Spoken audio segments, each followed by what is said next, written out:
우리에게 주실 하나님 말씀은 요한복음 7장 14절로 18절까지 말씀입니다. 1월의 마지막 주 우리에게 주실 하나님 말씀은 신약 성경 요한복음 7장 14절로 18절까지 말씀 한 절씩 교독하시고 마지막 절은 합독합니다. 이미 명절의 중간이 되어 예수께서 성전에 올라가사 가르치시니 유대인들이 놀랍게 여겨 이르되 이 사람이 아니야 왜 그를 아느냐. 예수께서 대답하여 이르시되 내 교훈은 내 것이 아니요 나를 보내신 이의 것이니라. 사람이 하나님의 뜻을 행하려 하면 이 교훈이 하나님께서 왔는 내가 스스로 말하면 다같이 스스로 말하는 자는 자기 영광만 구하되 보내신 이의 영광을 구하는 자는 참되니 그 속에 불의가 없느니라. 아멘. 할렐루야. 우리 1월에 또 우리 마지막 주를 맞이하면서 우리 모든 성도님들에게 주의 은혜와 평강과 축복이 더하여지기를 간절히 소망합니다. 여러분, 요즘 랍비들이 이런 이야기를 했다고 합니다. 늑골을 훔친 하나님. 뭔 얘기냐면 두 사람의 랍비가 논쟁을 벌이는데 문제는 하나님께서 전지전능하시다고 하는데 아담이 잠을 자고 있을 때 하필 늑골의 한 개를 빼내어서 누구를 만들었죠? 하와를 만들었다는 거예요. 왜 이것을 놓고 논쟁을 할까? 봤더니 한 사람이 이야기해요. 하나님이라면, 전지전능하신 하나님이라면 굳이 늑골을 뺄 게 아니라 입김만 불어도 충분히 사람 하나 더 이불을 만들 수 있지 않겠는가? 왜 그렇게 굳이 남자의 늑골까지 빼가면서 이렇게 했는가라는 질문을 던질 거예요. 이때 다른 한 랍비가 이렇게 대답합니다. 이것은 아주 간단합니다. 요컨대 하나님의 교훈은 훔친 물건치고 변변치 않은 것은 없습니다. 라는 답변을 했다는 거예요. 자, 늑골 하나 훔친 것 치고는 잘 나왔어요, 안 나왔어요? 하와가. 별론가요? 하와가 별로예요? 잘 나왔다고 생각해요. 아담의 입장에서도 그래 참 보기 좋은 정말 사랑스러운 하와를 보면서 참 좋다. 잘 나온 거예요. 어떻게 보면 하나님이 훔친 늑골 하나 가지고 만든 하와 두 랍비 이야기 가운데서 받을 교훈은 그런 거예요. 하나님이 만지신 것은 변변치 않은 것이 없다. 무엇 하나 헛된 것이 없다는 거예요. 실수하는 것이 없다라는 것입니다. 어떻게 보면 다른 말로 하면 완벽해 하나님은. 이해되시나요? 결국 하나님의 교훈은요, 인간의 이성과 학문 가지고 도저히 이해할 수 없는 부분이다라고 말하는 거예요. 하나님이 하시는 일들에 대해서 사람이 어떻게 저렇게 할까 생각하고 이치로 이해하고 학문으로 구분할 수 있을까? 절대 할 수 없다는 것을 말하는 것이죠. 그래서 디모데후서 3장 16절의 상반절에는 이렇게 이야기합니다. 함께 읽어볼까요? 모든 성경은 하나님의 감동으로 된 것이다 라고 증거하고 있습니다. 이 하나님의 감동된 것으로 라고 이야기하는 것은 데오프뉴스토스라는 뜻을 갖고 있어요. 이거 하나님의 감동인데 이것은 푸네오에서 온 거예요. 이 푸네오의 뜻은 불다 숨쉬다 라는 뜻을 갖고 있습니다. 다른 말로 하면 하나님의 호흡을 받았다라는 거예요. 하나님의 감동으로 된 말씀, 이 성경이라는 것은 하나님의 호흡으로 온 말씀이라는 거예요. 우리는 푸뉴마라고 이야기해요. 결국 영이에요, 영. 우리에게 불어오는 것은 하나님의 호흡으로 인해서 불어오는 성령을 이야기합니다. 하나님이 불어넣지 않고는 절대 아무것도 할 수 없어요. 사람이 지어지는 그 순간에도요, 하나님이 호흡하셨어요. 생기를 불어넣자 사람이 숨을 쉬었다는 얘기입니다. 결국은 하나님의 말씀을 이해하고 하나님의 말씀을 알아내기 위해서는 뭐가 와야 돼요? 하나님의 호흡이 임해야 하는 것입니다. 그것이 없으면 우리가 하나님을 알 수가 없어요. 근데 그 하나님의 호흡이 뭘로 옵니까? 우리에게 레마의 말씀으로 와요. 나에게 탁 때리는 말씀이 있는 거예요. 제가 2024년 말씀을 표를 준비하면서 이 말씀을 받았는데 고린도후서 4장 15절 말씀을 하나님께서 말씀을 탁 때려주신 거예요. 아, 내가 이렇게 준비해야지, 내가 이거 해야지가 아니고요. 하나님이 기도하는 중에 탁 주시는 말씀이에요. 그 말씀을 받아서 우리 2024년 우리 성도들과 함께 가라 하고 명령하신 거예요. 여러분, 이게 학문 가지고 됩니까? 내가 백날 기도한다고 되는 문제도 아니에요. 이거는 하나님이 알아서 생기를 불어넣지 않으면 내가 얻을 수 없는 말씀이라는 거예요. 오늘 우리에게 이 미술교회라는 하나님의 교회 가운데 하나님의 말씀이 호흡처럼 여러분에게 레마로 찾아오신 거예요. 여러분, 은혜로 받으셔야 돼요. 이 은혜를 가볍게 여기거나 헛되게 받으면 결국 뭐가 사라지는 거예요? 우리가 늘 이야기하는 진리가 사라지게 되는 거예요. 하나님은 진리예요. 우리에게 그 진리를 깨우쳐주고 알게 하기 위해서 그 호흡을 계속해서 불어주고 계십니다. 결국은 우리는 그 호흡을 통해서 살아갈 수 있다라는 것을 말씀하게 되죠. 일평생 하나님만 추구했던 에이든 토저 목사님은 이렇게 우리에게 말합니다. 어떻게 하나님의 지혜를 얻을 수 있는가? 어떻게? 근데 그는 딱 한마디 합니다. 순종하는 자에게 임합니다. 순종하는 자에게. 순종한다는 얘기는 결국 자기 지식, 자기 학문, 자기의 영광, 자기의 뜻 하나도 없다는 거예요. 주시는 대로 가는 거예요. 주시는 대로. 말씀하신 대로 무조건 순종하는 거예요. 절대 순종. 결국은 그로 인해서 주신 지혜를 얻어 살아갔다는 거예요. 이 에이든 토저 목사님도요, 그렇게 일평생을 하나님을 위해서 헌신하고 봉사하고 그렇게 일평생 살다가 하나님 곁으로 가셨어요. 저는 우리 모두가 순종하는 자가 되기를 원합니다. 우린 절대 순종해. 따지지 마세요. 왜 해야 돼요? 왜 나만이에요? 왜 그런지 모르겠어요. 이런 얘기하지 마시고요. 그냥 순종하시면 됩니다. 순종하는 자에게 하나님의 호흡이 임하실 거예요. 그 호흡으로 나의 삶의 자리에서 그 사명을 감당하고 하나님의 뜻 가운데서 영의 복을 누릴 수 있게 되는 것입니다. 그런 의미에서 오늘 본문 요한복음 7장은 참된 교훈을 받은 자가 누구인가? 그걸 말하고 있는 거예요. 오늘 유대예요. 명절이 있죠. 우린 6월절이라고 이야기합니다. 이 유대 명절 6월절에 예수님께서 성전에 올라가셔서 그 교회 안에서 말씀을 선포하세요. 근데 갑자기 유대인들이 등장해요. 유대인들이 그 말씀을 들으면서 이런 얘기합니다. 저는 누구냐? 저 사람. 저는 어디서 왔는가? 교육을 받은 적이 없는데. 한마디로 학교를 다녀본 적이 없는데. 당시 율법 교사들에 의해서 그들이 율법에 대해서 교육을 받고 신앙생활을 하게 되었는데 예수님은 절대 그런 교육을 받은 일이 없다는 거예요. 그래서 율법 교사들이 등장하고 유대인들이 등장해서 저는 율법 교사의 교육을 받은 사람이 아닌데 어디서 저가 이런 말을 하고 다니는가? 어떻게 저런 말을 할 수 있지? 라고 비아냥거리며 조롱하고 있는 이야기입니다.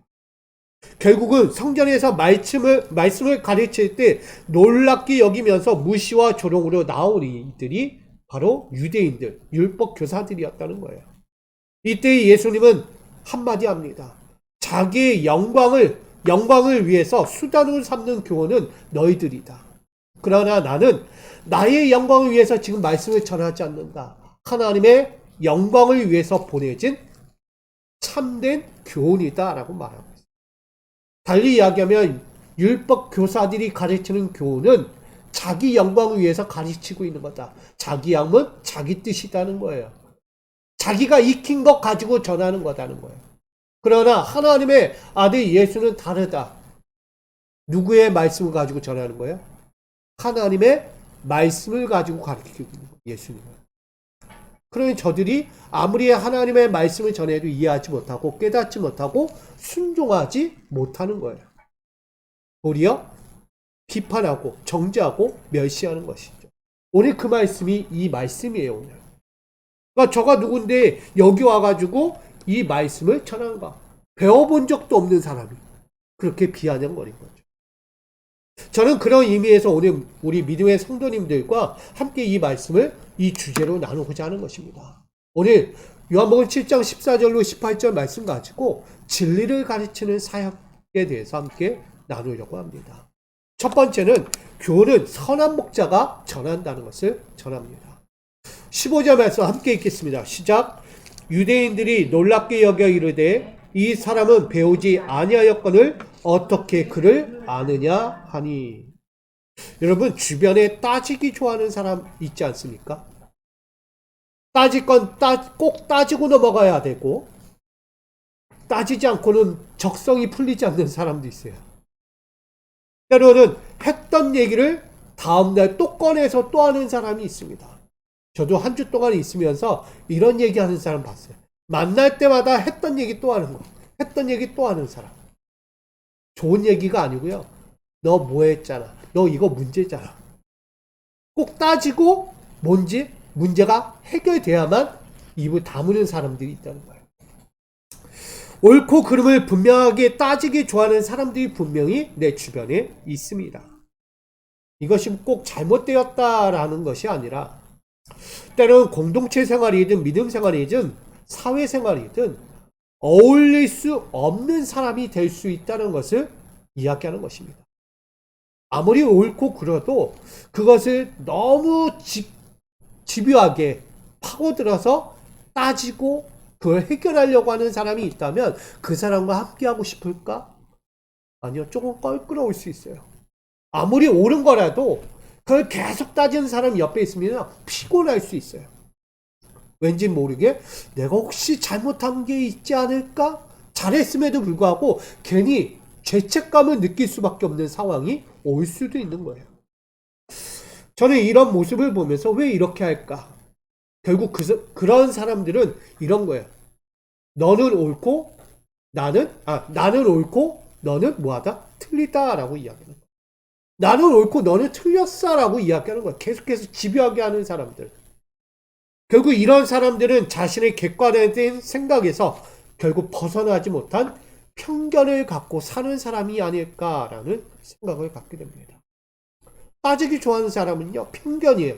저는 안 되고 나는 된다는 거예요. 그래서 편견은 집단으로부터 배척과 분리가 되는 자라고 이야기합니다.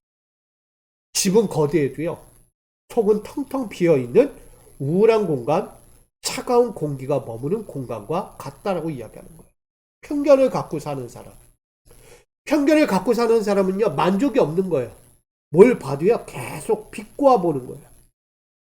사람을 볼 때 삐딱한 시선을 보면 마음이 편합니까? 어떤 공동체 안에 있어도요, 거기서 편할 일이 없어요. 뭐든지 만사가 삐뚤어져 있으니까. 바라보는 것, 듣는 것, 말하는 것, 모든 게 편하지 않아요. 결국 그 공간은요, 차디찬 비어있는 공간이 되는 거예요. 유대인들은 지금 예수님을 향해서 말해요. 뭐라고 말했죠? 이 사람은 배우지 아니하였거든요. 따지는 거야, 따지는 거. 야, 저는 배우지도 않은 사람이 어떻게 저 하나님의 말씀을 전하는가, 율법을 전하고 있는가? 이해할 수 없다. 어디서 배웠는가? 결국은 이 사람들이 이야기하는 것은 거대한 율법 교사의 출신과 권위의 공간을 말하고 있는 거예요. 우리로 이야기하면 지금 저희 감리교회 학교가 어디 있죠? 감리교단의 학교. 신학생, 목회자가 되려면 어디를 나와야 돼요? 감신대, 목원, 협성을 나와야 합니다. 이 3개 신학대학을 나오지 않고는 절대 하나님의 말씀을 전할 수 없어. 맞나요? 틀리나요? 역시 고민이 되시죠? 이 3개 신학대학을 나오지 않고는 하나님의 말씀을 전하기가 어려워. 근데 거기는 학문의 공간이지 거기는 말씀을 선포하는 공간은 아닙니다. 자격을 갖추는 곳이죠. 목회자로서 올바른 말씀을 선포할 수 있도록 배움을 익히고 깨닫고 거기서 잘못된 것은 버리고 진리만을 품는 자리예요. 맞죠? 어느 전에 신대만이 문제가 아니라 내가 다니는 모든 학교에서는 내가 배우는 학문에 대해서 올바른 걸 배우는 거예요. 근데 중요한 거예요. 거기에는 내가 어디 나왔으니까, 내가 어디를 다녔으니까, 내가 뭘 배웠으니까 이런 출신과 권위의 공간을 이 유대인들이 만들고 있었다는 것을 보여주는 거예요. 그러니까 이 사람은 배우지 않았다. 예수님은 어떤 자리에서도 율법을 배운 적도 없고 나의 율법 교사로부터 제자로 삼아지지도 않았고 어떤 학교에도 다니지 않았던 이 예수가 지금 성전을 돌아다니며 길거리에 돌아다니며 하나님의 말씀을 전한다고 하니 이를 뭘로 보겠어요 지금? 가짜다 가짜. 가늠하여 거짓 선생이다 라고 말하는 거예요. 본연을 이야기하면 지금 율법 교사들이 거짓 교사인데 예수님을 향하여 도리어 거짓 교사다 라고 말하고 있는 거예요. 결국은 율법 교사의 겉은 화려해 보여도요 속은 자기 영광을 위한 수단을 삼고 있기에 예수님은 그들의 반문하는 너가 배우지 않았는데 어떻게 그래 전하냐 할 때 예수님 말한 거예요. 나는 배우지 않았다. 그러나 너희는 너희의 교훈 가지고 하나님의 말씀을 전하지만 나는 있는 하나님의 말씀의 교훈이 되어 이 시간 너희에게 전하고 있다. 예수님 자체가요 하나님의 교훈이라는 뜻을 갖고 있습니다. 결국은 자기 영광을 위해서 수단을 삼고 있는 너희와 다르다. 나는 너희가 그렇게 전하고 있는 율법과는 다르다라고 이야기하는 거예요. 한마디로 이야기하면 여러분 공갈빵 드셔보셨어요? 공갈빵. 빵은 두툼하게 큰데 속에는 아무것도 없는 공갈빵이에요. 결국 너희는 계명과 교훈을 알맹이 없는 복음으로 전하고 있다라고 이야기하는 거예요. 화려해 보여요. 맛있어 보여요. 그러나 속은 빈 껍데기밖에 되지 않는 말씀이다. 너희의 교훈은. 그 예수님께서 전하고 있는 거예요. 결국은 진리를 따르는 자들을 회방하는 자들이 너희다. 거짓 교사 너희다 라고 증거하고 있는 거죠. 결국 예수는 뭘까요? 다르죠. 예수는 나는 다르다라고 말하고 있는 거야. 그래서 우린 잘 알고 있는 말씀이 있어요. 요한복음 10장 11절에 뭐라고 증거하느냐? 나는 선한 목자다라고 증거하고 있습니다. 선한 목자는 양들을 위하여 목숨을 버리거니와 라고 이야기합니다. 예수님은 자신을 선한 목자라고 소개하면서 생명을 내어주고 희생하는 자임을 말하고 있습니다. 지금 율법교사들은 뭐하고 있죠? 자기가 하나님의 말씀, 교훈을 전하면서 자기 영광으로 삼고 있지만 예수님은 도리어 하나님의 말씀을 선포하면서 뭐하고 있어요? 자기의 목숨도 바치기를 원했고 희생을 각오하면서 복음을 전하고 있다는 거예요. 이게 다른 거예요. 선한 목자는 희생과 생명을 던지는 자지만 거짓 교사는 자기 목숨을 던지지 않고 도리어 영광을 취하는 자다. 선한 목자의 반대가 뭐죠? 사꾼이죠, 사꾼. 율법 교사들을 향하여 지금 꼬집고 있는 거예요. 너희는 사꾼이다, 사꾼. 선한 목자 절대 아니다. 참된 교사가 아니다라고 말하고 있는 거예요. 저는 우리 성도님들에게 나누고자 합니다. 우리는 선한 목자가 되어야 합니다. 예수님을 닮아가는 자, 예수님과 함께하는 사람은요, 따지기 좋아하고 뭔가 옳고 그름을 너무 재다가 있는 그룹에서조차 배제되어가는 인생이 되지 않았으면 좋겠습니다. 때로는 품을 수 있으면 품으셔야 돼요. 때로는 그를 위로해 줄 수 있으면 위로해 주고 격려해 줄 수 있으면 격려해 주고 권면할 수 있으면 권면해 주셔야 돼요. 완전히 배척하듯이 저는 죽일 사람이야 하면서 죽이면 안 되는 거예요. 성경이 그런 이야기가 너무 많아요. 유대인들은 이에는 이, 눈에는 눈이라고 해서 보이는 대로 하는 거예요. 족족족족족. 그러다가 끝나는 거예요. 배제되는 거예요. 상처가, 고통이 얼마나 생겨납니까? 근데 믿는 자는 달라야죠.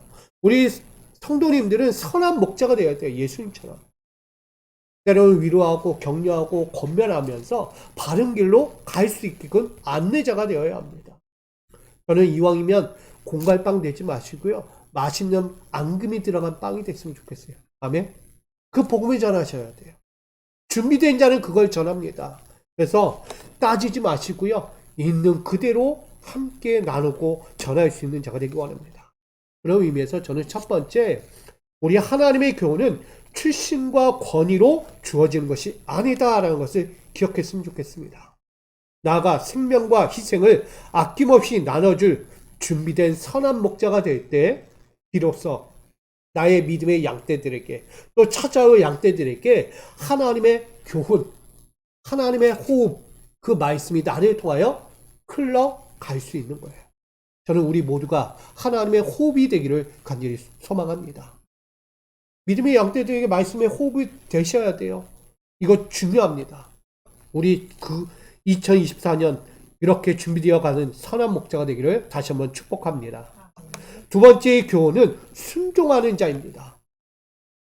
순종하는 자가 받는다는 거예요, 교훈은. 아까도 이야기했죠? 토저 목사님은 일평생을 뭐 했다? 순종했다는 얘기입니다. 순종했더니 하나님이 그 자신을 들어 쓰셨다는 얘기입니다. 모처럼 하나님의 생기처럼 호흡하며 살았다는 이야기입니다. 주변에 경험과 지식에 의존하는 사람이 있을 거예요. 경험과 지식을 너무나 의존하는 분들이 있어요. 요즘 시대에 사회생활하면서 들려오는 소리가 있다면 우리 한 번쯤 너무 쉬운, 너무나 익히 들었던 말씀 하나가 있죠. 그게 어떤 말이죠? 경험과 지식에 의존하는 사람들, 어떤 사람이라고 얘기해요? 꼰대라고 이야기하잖아요. 꼰대. 꼰대의 본래의 뜻은 뭘까요? 그것은 선생, 아버지, 나이 많은 사람을 지칭할 때 이게 꼰대라고 이야기해요.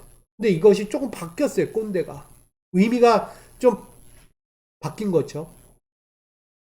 결국은 경험만이 맞고 가르치려 드는 사람이다. 내 경험이 다 맞아. 그러면서 다 뭐 하려고 그래? 가르치기만 하는 사람. 이런 사람을 꼰대라고 이야기합니다.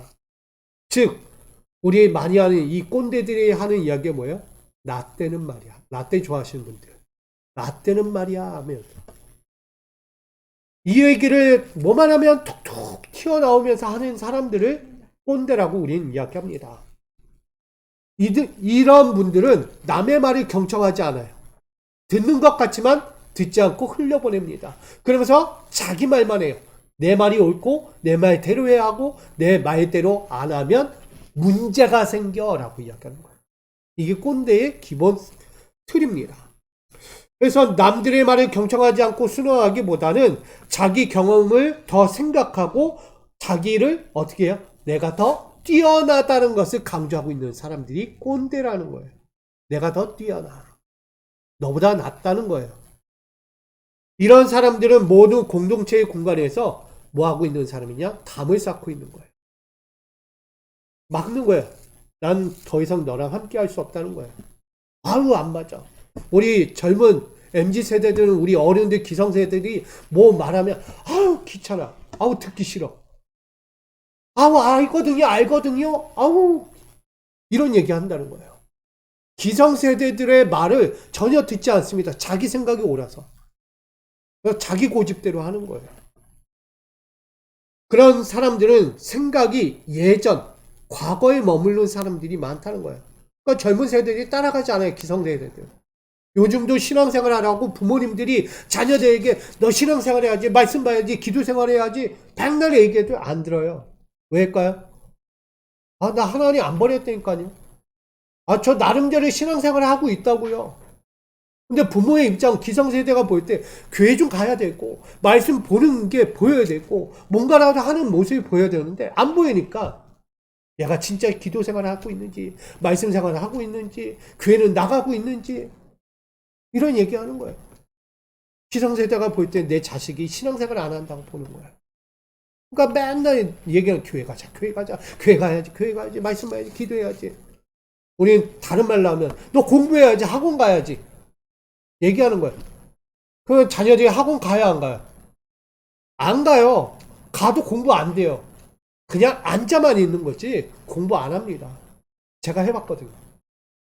학원 가서 공부해야지. 친구들이랑 가가지고 공부 안 해요. 잠깐 한 10분, 15분 앉아있다 귀찮으니까 나가자, 우리. 나가서 마트 가든지 편의점 가서 먹을 거나 먹자. 공부도 안 되는데. 먹는 게 남는 거야. 참, 이런 얘기 하고 있다는 거예요.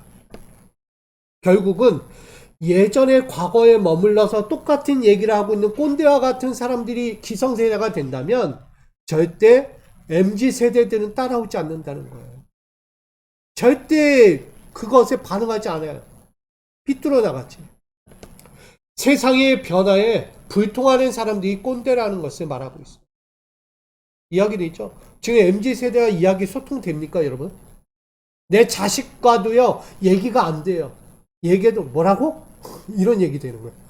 뭔 말이야, 그게? 알지도 못하는 단어를 갖다가 막 합축해서 얘기하고 도저히 알아들을 수 없는 외계어를 쓰는 아이들을 보면서 역시 우리는 늘 기성세대, 세대가 달라. 아주 미안하게 위로하듯, 자기를 위로하듯, 세대가 다르니까. 근데 이거 다른 말로 하면 불통이라는 얘기예요. 더 이상 소통할 수 없구나. 내 자식과도 얘기할 수 없는 현장이구나, 이제는. 참 안타까운 것입니다. 결국 불통이라는 것은 둔감하다는 것이죠. 저는 세상의 변화에 불통하고 있구나. 둔감하구나. 세상은 빠르게 변해가고 있는데 나는 아직도 과거에 머물러 있는 사람. 그게 꼰대예요. 신앙생활 하면서도 과거에 머물러 있으면 안 돼요.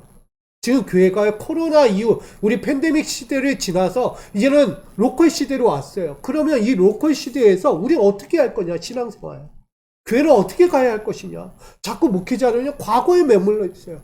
그래서 어떤 목사님은 나는 코로나를 겪으면서 다 무너졌어. 이제는 어떻게 성도들을 교육하고 성도들과 소통하고 신앙교육을 어떻게 해야 될지 나는 모르겠어 라는 우리 기성세대 어른들이 이야기해요. 어렵다는 거야. 이제 듣지 않는다는 거야. 젊은 세대들이 교회에 오지 않고요. 말씀 듣지 않아요. 그냥 집에 앉아서 핸드폰을 켜도 되고 TV를 틀어도 말씀은 나오니까 나는 그걸로 예배했어 라고 이야기하는 거예요. 근데 실질적으로 그들에게는 뭐가 없어요? 전에도 이야기한 실천이 없단 말이에요. 신앙 생활이 없는 거예요. 신앙은 있어도 생활이 없는 거예요. 분리돼 버린 거예요. 말씀은 들어도 아 좋구나. 그게 하나님 말씀이지. 그래 그게 우리에게 주신 말씀이지. 그렇게 살면 되는 거지. 근데 머리를 익혀도 삶이 없는 거예요. 신앙과 생활이 분리되어 버렸다는 거예요. 우리는 어떻게 해야 돼요? 하나가 돼야 돼요. 코로나 이 팬데믹을 겪으면서 목회자들이 많이 안타까운 게 그거예요. 떨어져 나갔잖아요. 3년 반 동안에 돌아오지 않아요. 말씀을 들으러 오지 않는다는 거예요. 기도하러 오지 않고 말씀의 영적인 삶으로 가려고 노력하는 것도 없고 이게 지금 이 시대의 삶이라는 거예요. 그러니 영적인 것에 불통하면서 둔감해진 이들과 다를 바가 없다는 것을 오늘 이야기하는 거예요. 하나님이 그렇다면 꼰대일까? 너 말씀 봐야지. 너 기도해야지. 너 나만 바라봐야지. 너 내 말씀대로 살아야지. 하나님이 계속해서 꼰대처럼 이야기하고 있을까? 저는 그렇게 생각하지 않습니다. 결국은 이해상충이 오는 거예요. 대립적인 부분이 온다는 거예요. 이해하지 못하고 깨닫지 못하고 알아주려고 하지 않고 헤아려 주려고 하지도 않는다는 거예요. 그냥 있는 그대로 보는 거예요. 요즘 시대는요. 있는 그대로 보는 거예요. 잘못했어? 그럼 그 잘못한 대로 가. 잘했어? 그럼 칭찬받아. 이게 있는 그대로 본다는 거예요. 요즘 시대가. 아주 단호해요. 어떻게 보면 무서울 정도로. 사소한 거 하나만 딱 걸려봐라. 이거예요. 요거 하나 딱 걸리면 가만 안 두겠다는 거죠. 이게 요즘 시대에 무서울 정도로 다가오고 있는 위험성입니다. 그럼 신앙생활을 하더라도 여러분 신앙생활 밖에 내가 일상생활 내 직장생활을 하면서 내가 교회 다니는 사람인데 내가 조금이라도 잘못한 게 세상 주변에서 들려오면 누가 욕먹어요? 내가 욕먹는 거예요. 그러니까 내가 욕먹으니까 나는 교회 안 다녀. 밥 먹을 때조차도 기도를 안 하는 거예요. 식당의 자리에 앉아서 내가 기도하는 순간 나는 뭐 하는 사람이에요? 교회 다니는 사람이에요. 나 교회 다니는 거 들키기 싫거든요. 욕 먹으니까. 세상에서 교회가 욕 먹으니까 내가 욕 먹을까봐 기도도 안 해요. 이게 우리의 모습이에요. 여러분, 이렇게 불통하며 둔감하게 우리가 신앙생활을 하다가는 결국 무너집니다. 예전 과거처럼 신앙생활을 하려고 하지 마세요. 지금 시대가 변해가고 있어요. 예수님께서 오늘 성전에서 가르치신 교훈이 어떤 교훈인가 봤더니 이렇게 얘기해요. 나를 보내신 이의 것이다. 내게 아니다는 것을 이야기해요. 예수님은 내가 지금 그들에게 말씀을 전하고 가르치고 그들 인도하고 내가 표적을 보이고 갖가지의 역사를 보이는 것은 내가 하는 것이 아니고 하나님의 것을 하고 있는 것이다 라고 말하고 있는 거예요. 그러니까 세상 사람은 뭘로 보는 거예요? 사람의 것을 보고 있는 거예요. 여러분들이 세상에 나가서 내가 그리스도인의 사명을 감당하고 나가는데 그것은 내가 하고 있다라고 여기시면 안 돼요. 이해되십니까? 여러분들이 신앙생활이 내가 하고 있는 게 아니고요. 하나님이 시키신 일을 하고 있는 거예요. 이걸 기억하셔야 돼요. 내가 오늘 누구를 만나고 있는데 내 신앙생활이 누구를 만나서 그에게 권면하고 위로하고 격려할 때 그건 내 이야기가 아니고 하나님의 이야기를 하고 있다라고 생각하셔야 돼요. 자꾸 내 이야기를 한다고 생각해요. 결국 그러다 보면 뭐가 들어와요? 내 이성이 들어오는 순간 편견을 갖기 시작해요. 옳고 그름 완전히 따지는 거예요. 너 그거 아니잖아 그러면서 따지기 시작해요. 문제가 발생하는 거예요. 제가 아까도 따지기 좋아하는 사람이 있다고 했잖아요. 결국 글로 넘어가는 거예요. 이게 위험성이 있다는 거예요. 결국 우리는 어떻게 해야 하느냐. 오늘 예수님께서 성전에서 가르칠 때 나는 내 이야기 하지 않는다. 나를 보내신 이의 것을 말하고 있는 것이다. 하늘의 말씀을 전하고 있는 것이다. 그걸 일깨워주고 있는 거예요. 그러니 지금 사람의 경험과 지식으로 익힌 율법교사의 교훈들과는 차원이 다른 말씀이다. 너희는 배운 것 가지고 이야기하지만 난 배운 게 아니다. 하늘의 하나님의 말씀을 그대로 전하는 것이다 라고 이야기해요. 그래서 우리 믿음의 성도님들은 누구냐? 교회는 뭐냐? 내가 하는 게 아니에요. 여러분들이 사명을 감당할 때 내가 하고 있다라고 생각하니까 문제가 발생하는 거예요. 하나님의 것을 그대로 드러내는 자예요. 아멘. 내가 내 거라고 생각하는 순간 나는 뭐가 돼요? 교만해져요. 나는 높은 자리로 가야 되는 거예요. 근데 내 게 아니니까 하나님의 것을 그대로 가지고 전하고 드러내고 있는 거니까 나는 겸손할 수밖에 없어요. 결국 우리는 그대로 받드는 자가 돼야 돼요. 뭐 하는 자? 순종하는 자가 돼야 돼요. 다른 말로 하면 예수님께서 뭐라고 그래요? 우리는 섬겨야 되느니라. 섬겨야 된다라고 이야기해요.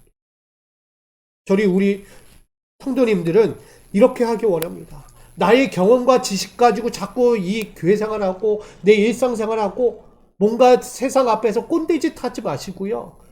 하나님의 말씀을 가지고 배운 그 은혜를 가지고 호흡으로 날개 불어주신 그 은혜, 레마의 음성 그 은혜를 가지고 세상 앞에서 드러내고 증거하고 그렇게 사시기를 부탁드립니다. 이게 우리가 할 일이에요. 우리는 예수님의 말씀을 통해서 보는 거예요. 하나님의 뜻을 행하도록 하나님의 뜻대로 살도록 뭐하고 있다? 대언하여 보내신 받은 자. 대언하라. 증거하라. 보내진 자라는 것을 예수님이 전하고 있는 거예요. 그런 의미에서 우리 예수는 어떤 분인가? 우리 요한복음 1장 14절에 이렇게 증거합니다. 읽습니다. 시작. 말씀이 육신이 되어 우리 가운데 거하심에 우리가 그의 영광을 보니 아버지의 독생자의 영광이요 은혜와 진리가 충만하더라. 아멘. 예수는 뭐가 됐다? 말씀이 육신이 됐다는 거야. 그 말씀은 하나님이세요. 말씀이 성육신한 거예요. 우리의 육체를 입어 그 말씀으로 증거하고 계신 게 예수님이란 말이에요. 그 말씀에 성육신 되신 그분을 소개하면서 자신은 그렇게 이야기합니다. 하나님의 지혜와 권능을 전하는 자. 다른 거 이야기하는 나는 하나님의 지혜와 권능과 그 말씀을 전하는 자라고 소개하고 있는 거예요. 그러면서 자기를 뭐 하고 있다? 나는 섬기러 왔어요. 섬기러. 나는 높아지려고 너희에게 왕이 되려고 온 게 아니라 나는 섬기러 왔습니다. 라고 그렇게 계속해서 증거하고 있는 것입니다. 오늘 이 유대 율법교사들과 유대인들에게 그렇게 증거하고 있는 거야. 너 어디서 배웠니? 너 어디서 배웠길래 이 이야기를 하는 거야? 너 출신이 그렇지 않잖아. 우리 알고 있죠? 어디 출신이요? 갈릴리? 나사렛 출신이잖아요. 저 천구석에서 어떻게 이런 말씀을 전해? 어디서 배운 거야 도대체? 따지고 있는 거예요. 우리 믿음의 성도들은 달라야죠. 하나님의 교훈은요, 배움과 익힘으로써 주어지는 것이 아니에요. 때는 우리 한번 생각해요. 우리가 성경 공부를 하고 말씀 교제를 나누고 하는데 이거 가지고 완벽해 나는. 하나님의 사람 될 수 있어요? 진짜 나는 완벽한 하나님의 사람으로 살아갈 수 있어요? 그거 가지고? 절대 안 됩니다. 결국 뭐가 와야 돼요? 성령이 임해야 돼요. 하나님의 입김에 훅 불어넣는 성령이 내게 임할 때 그 사명 감당을. 예수님도 그래서 학문 가지고 그 사명 감당하지 않았어요. 뭐 하셨어요? 첫 번째. 세례 요한에게 나아가서 세례 받는 그 순간 하늘로부터 성령을 내립받잖아요. 왜 성령 받아야 하는지가 이유가 나오는 거야. 사명 감당하고 싶으냐? 그건 성령 받으라는 거예요.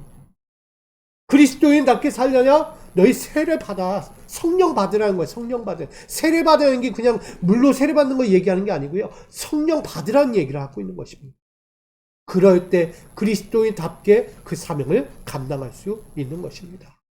우리 사랑하는 성도 여러분, 우리는 선한 목자가 되어야 합니다. 선한 목자는요, 성령의 충만함을 입은 자예요. 하나님으로부터 입혀진 자, 호흡, 그 교훈을 입혀진 자가 돼. 자꾸 학문 가지고 내가 이 말씀 봐가지고 익혀야지, 말씀 전해야지, 말씀 가지고 나 신앙생활 해야지가 아니고요.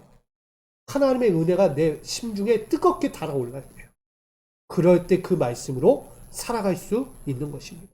우리 모두가 그렇게 순종하는 자가 되어서 하나님의 호흡으로 하나님의 뜻과 목적을 이루어가는 선한 목자의 삶이 되기를 간절히 축복합니다.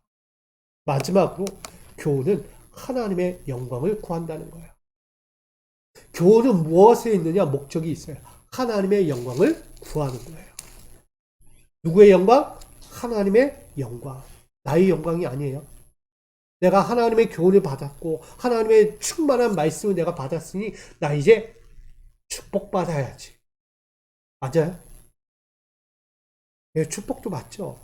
근데 원래 우선순위는 하나님께 영광입니다. 이거 잊지 마세요. 글로리아 데이. 하나님께 영광을. 왜 우리는 자꾸 하나님께 영광이 아니고 나의 영광을 손들고. 죄송합니다. 제가 다 좋았는데 비판하려고 하는 건 아니고 이번 한 주 동안 주일부터 수요일까지 지방 사경회가 있었어요. 말씀 교육도 있었고 강사님 오셔서 말씀을 나눴는데 그거 딱 한 가지예요. 강사님이 한마디 합니다.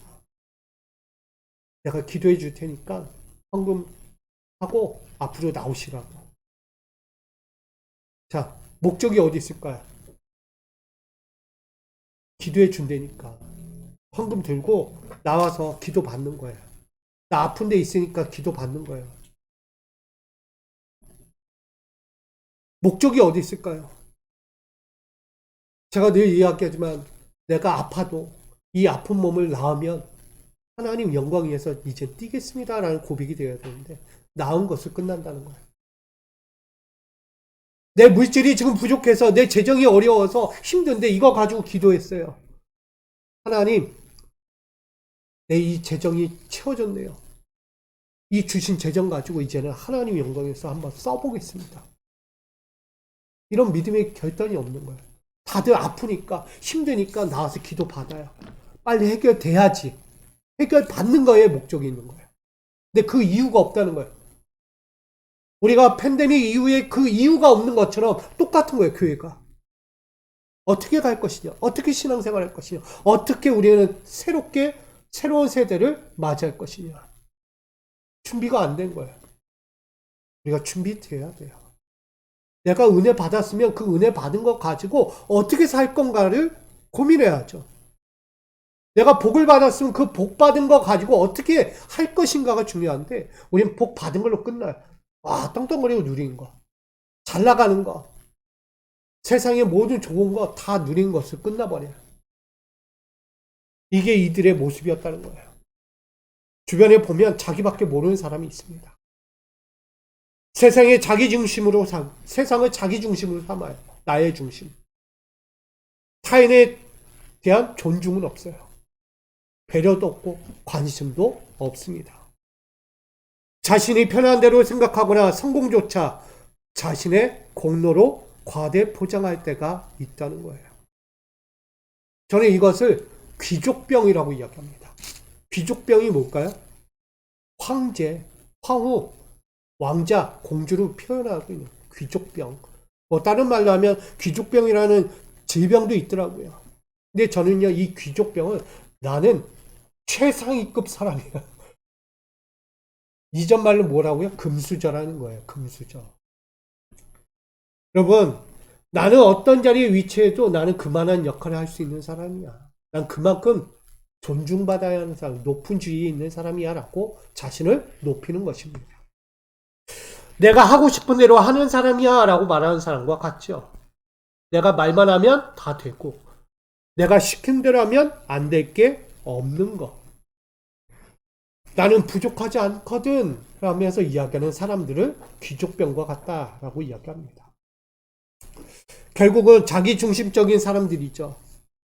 달리 이야기하면 앞서 말한 꼰대와 다를 바가 없어요. 나 때는 말이지. 그러니까 자기 잘났다는 얘기죠. 내가 이렇게 했다는 거예요. 왜냐하면 나는 너보다 잘났어 라고 말하는 사람과 같은 거예요. 이런 사람들은 이웃에 대한 이해와 배려와 존중은 없습니다. 오히려 뭐가 있을까요? 뭐만 많이 남아있는 거예요. 자기를 높이니까 뭐만 남아요? 교만밖에 없어요. 절대 겸손? 찾아볼 길이 없죠. 자기를 높이는데. 교만은 멸시와 천대를 받고요. 낮아지고 빼앗기는 자가 됩니다. 기억하십시오. 교만은 내가 갖고 있던 모든 자리에서 쫓겨나고요. 멸시와 천대를 받을 수밖에 없는 자로 떨어지는 거예요. 원함의 항아리를 끝없이 물을 붓거나 내 욕심을 채워도요. 뭐와 같다? 깨진 항아리와 같은 거예요. 버도 모자라요. 빈곤과 굶주림에 처할 인생이 교만한 자라는 거예요. 그래서 교만에 있는 항아리가 혹시 날개 있다면 빨리 완전히 깨버리십시오. 있으나 마나한 거예요. 어차피 버봤자 새버리니까. 예수님의 교훈은 이와 같습니다. 보내신 이의 영광을 구하는 자는 뭐하다? 참되다. 하나님의 영광을 구하는 자가 참되다는 뜻이에요. 하나님의 영광을 구하지 않고 자기 영광을 구하는 자는요, 밑빠진 독에 붙는 인생이라는 거예요. 결국 유대인들의 율법 교훈은 자기 영광을 위한 수단으로 삼았기 때문에 아무리 채워도 전해도 교훈이라고 말해야 해도 그냥 사라질 이야기밖에 되지 않는다. 그러나 하나님의 교훈은 다르다. 나 예수는 나의 이야기를 하지 않는다. 하나님의 이야기를 하고 있다. 하나님의 영광을 위한 이야기를 전하고 있다. 그걸 이들에게 증거하고 있는 것입니다. 그러니 너희는 무엇을 해야 하는가? 나처럼 하나님의 공간을 만들어라. 너의 영적인 공간이 작고 너의 자랑거리 영광을 위해 채우는 공간을 만들지 말고 하나님 영광을 위해서 채우는 공간이 되라고 말하고 있는 거야. 여러분 신앙생활을 하면서 여러분 사회생활 일주일 동안 살아갔잖아요. 신앙생활을 하면서 늘 뭐예요? 내 거 채우잖아요. 내 거. 신앙생활이라고 말을 하지만 결국 내 거를 채우고 있어요. 근데 저는 한 단계 더 나가자는 거예요. 그래서 내 것이 채워졌다면 이것을 가지고 하나님께 영광을 돌리자. 아멘. 이게 우리가 할 일이에요. 내 거 채우고 나니까 만족스러워요. 끝났어요. 더 이상 하나님 찾을 길이 없고요. 내가 뭘 원하지도 않아요. 내 거 채워졌으니까 만족하니까 더 이상 바랄 게 없어요. 근데 우리가 할 일은 뭐예요? 내 것이 채워진 그것은 나를 위해 있는 것이 아니고 하나님을 위해 드리라고 있는 것이에요. 그러니까 우리가 그 모습을 갖기를 원합니다. 그리할 때 오늘 예수님의 교훈처럼 우리가 보내신 이의 영광을 구하는 자로 살아갈 수 있게 돼요. 매 순간이 하나님 영광, 하나님 영광. 하나님 영광 구하는 자에게 하나님께서 하늘에 창고에 있는 항아리 갖다 냅다 부어주신 거예요. 축복의 항아리. 여러분 받으세요. 하나님이 주신 축복을 받으세요. 내 축복을 받지 마시고 하나님의 축복을 받으시기를 간절히 소망합니다. 내 것과 하나님 건 전혀 달라요. 상상할 수 없어요. 내 이성으로 판단할 수 있다 없다? 없다. 절대 하나님의 것을 이해할 수 없어요. 하나님의 축복을 내 이성으로 이해할 수 없다는 거예요. 하나님의 축복을 알면 나는 이렇게 살지 않아요. 오늘 유대인들은 자기의 율법 교훈 가지고 자기 영광을 위하여 살아왔지만 오늘 예수님은 그들이 향하여 너희는 결국 철광석 같고 석회석과 같은 욕망의 그 교훈들이기 때문에 결국 어디로 갈 거냐? 용광로에 던져질 것밖에 되지 않는다. 용광로에 들어가면 어때요? 아무리 단단하고 철광석 같아도 거기 들어가면 다 흐물흐물 녹아진다는 거예요. 물로 변하는 거예요. 액체로. 쓸모없다는 얘기입니다. 결국 이것은 순종과 두려움이 없는 불의한 생활을 할 때 일어나는 일들이다. 하나님께 순종하지 않고요. 진리를 행하지 않고 위로움을 행하지 않는 자에게 나타나는 증상. 불가마에 들어가는 거예요. 불가마. 뜨거운 데 들어가는 거예요. 여러분 하나님 앞에 순종하시기 바랍니다. 하나님을 또한 두려워하시기 바랍니다. 하나님을 가볍게 여기지 마세요. 하나님을 쉽게 생각할 때가 있어요. 하나님은 무서우신 분이에요. 무서운 분인지 아닌지를 구약 성경 읽어보시면 알 거예요. 아주 철저하게 딱 기준을 세우세요. 예배도 기준이에요. 우리 이렇게 예배 편하게 드리잖아요. 우리 레위기 민수기 들어가면요. 아주 하나님 탁 해서 몇 센치 규격 다 재는. 그게 뭐냐면요. 하나님이 얼마나 엄격한가를 이야기하는 거예요. 단순히 뭐 어우 지겨워 왜 이렇게 했을까. 어저께 사모님이 얘기하죠. 아 굳이 그런 거 왜 써놓은 거야. 근데 하나님을 달리 보면 엄격하다는 거예요. 하나님은. 신앙생활 그냥 하지 말라는 거예요. 엄격하게 해라. 엄격하게 안 하면 어떻게 돼요? 쉽게 교만해지니까. 쉽게 교만해. 알잖아요. 자기 스스로 알잖아요. 내가 하나님의 엄격한 기준이 없으면 나는 막 살 사람인지 잘 살 사람인지 알잖아요. 저 같아도 막 살아요. 목회자라도 막 사는 규격이 없으면 하나님 기준이 없으면 그거 막 나가는 거예요. 당연하지 않겠습니까? 근데 하나님은요 때로 엄격하세요. 풀어줄 땐 풀어주고 쪼일 땐 쪼이고 이게 하나님이세요. 그걸 출애굽 과정에서 보여주셨어요. 자 그렇다면 오늘 우리는 이 시간 우리가 좀 하나님의 영광을 위해선 어떻게 하느냐? 바울이 이렇게 우리에게 증거했어요. 삶의 우상들을 버려라. 고린도전서 10장 31절 함께 있습니다. 시작. 그런즉 너희가 먹든지 마시든지 무엇을 하든지 다 하나님의 영광을 위하여 하라. 아멘. 결국 자기 우상을 다 버리라는 얘기예요. 먹던 거, 마시는 거, 입는 거. 거기에 매이면 뭐가 되는 거예요? 우상이 되는 거예요. 우상. 그러나 이것 버리고 하나님의 영광을 위하여 살면 알아서 부어주실 거예요. 알아서 입혀주고 채워주실 거. 이걸 말하고 있는 것입니다. 결국 불의와 타협하지 않는 자가 될 때 하나님은 우리에게 축복으로 임하여 주신다. 그게 교훈입니다. 그 교훈은 하나님의 생기예요. 호흡이에요. 그 하나님의 호흡이 나에게 임할 때 나는요 부족해도 감사, 넘쳐도 감사, 괴로웠고 슬퍼도 아파도 감사. 이게 되는 거예요. 저는 우리 성도님들이 이 하나님의 교훈을 잘 받기 원합니다. 하나님의 교훈을 이기심과 불의와 타협하면서 얻는 것이 아니다는 거예요. 하나님의 은혜를 타협하면서 얻는 은혜가 아니라는 거예요. 타협할 수 없어요. 하나님의 은혜. 하나님의 축복은 타협할 수 없다는 거예요. 하나님의 사명은 타협할 수 없는 거예요. 뭐다? 절대 순종이다. 구원의 말씀이신 예수님을 알고 내 삶의 주인으로 모시며 그 뜻을 순종하여 받들 때 그 우리의 삶에선 참된 하나님의 영광으로서 살아갈 수 있게 된다는 것을 마지막으로 전하는 것입니다. 결론입니다. 오늘 진리를 가르치는 사역에 대해서 전했습니다. 진리가 뭐냐? 오늘 골로새서 2장 8절에 이렇게 바울이 강력하게 전했어요. 누가 철학과 헛된 속임수로 너희를 사로잡을까 주의하라. 이것은 사람의 전통과 세상의 초등학문을 따름이요 그리스도를 따름이 아니니라. 아멘. 결국 그리스도를 따르지 않는다는 것은 세상 학문 가지고 하나님의 기준을 삼는 거예요. 학문 가지고 하나님의 말씀을 기준 삼는다는 거예요. 절대 그럴 수 없다. 우리의 기준은 누구다? 예수님이다. 예수님을 기준 삼을 때 하나님의 뜻이 보이고 하나님의 뜻을 이룰 수 있고 하나님의 영광을 위해 살아갈 수 있게 되는 것입니다. 예수가 기준이에요. 예수를 떠나면 안 됩니다.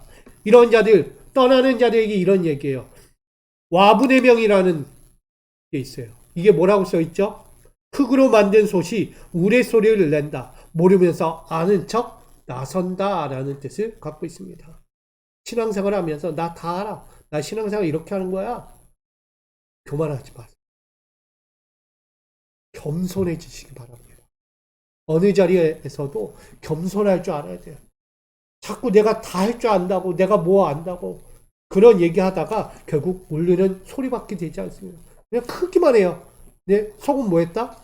깨면 끝나는 거예요. 저 항아리는. 결국 저는 이런 이야기를 많이 하는 사람들 저는 스트레스 인간이라고 이야기하고 싶어요. 스트레스를 끼치는 인간. 옆에 와서 쫓아 여기 와서 쫓아 뭐만 하면 얘기 뭐만 하면 얘기. 여러분 옆에서 아무리 좋아도요 계속 얘기하면 귀찮은 거야. 귀를 닫아버리고 싶은 거야. 우린 스트레스 인간이 되지 말고 스트레스 인간과 함께하지 말고 예수님과 함께할 수 있기를 부탁드립니다. 예수님과 함께할 때 우리는 들을 걸 듣게 되고요. 볼 수 있는 걸 보게 되고 우리가 할 수 있는 걸 하게 됩니다. 이게 오늘 하나님의 교훈이에요. 그런 의미에서 우리는 하나님의 교훈을 통해서 선한 목자가 전하는 것, 순종하는 자가 받는 것이고 하나님의 영광을 구하는 것입니다. 이거 꼭 잊지 마시고 오늘 하나님의 교훈, 우리 진리를 잘 받들어서 한 주 동안도 승리하시고 하나님 영광 위해서 살아가는 우리 모두가 되기를 소망합니다. 우리 마지막으로 이렇게 말씀 전하고 나눕니다. 함께 읽습니다. 시작. 진리를 알지니 진리가 너희를 자유롭게 하리라. 아멘. 오늘 요한복음 8장 32절 말씀. 진리를 알면 삶이 편안해지는 거예요. 얽매이지 않아요. 자유한 여러분 신앙 되기를 주님의 이름으로 축복합니다. 우리 이렇게 인사합니다. 나는 진리를 전하는 자입니다. 우리 진리 앞에서 떠나지 말고 진리를 꼭 붙잡고 주 예수님과 함께 영광의 날을 맞이하는 우리 모두가 되기를 축복합니다. 사랑합니다. 오늘 진리를 알고 진리의 사명을 감당하는 우리 모두가 되기를 원합니다. 오늘 하나님의 교훈을 누가 전합니까? 결국 선한 목자가 전합니다. 생명과 희생을 아낌없이 나누는 자가 됩니다. 나아가 하나님의 교훈을 받을 자는 누구입니까? 순종하는 자라고 이야기합니다. 선한 목적을 가지고 그 뜻을 전할 순종의 사람을 말하고 있지 않습니까? 그런 자들이 하나님의 영광을 구합니다. 오늘 우리 미수교회 성도들이 하나님의 영광을 위해 구할 수 있는 선한 목자요 순종하는 자로 살게 하여 주시옵소서. 그렇게 하나님을 위하여 오늘도 진리를 외치며 자유롭게 살기를 간절히 소원하며 예수 그리스도의 이름으로 기도합니다. 아멘. 우리 찬송가 633장 부르시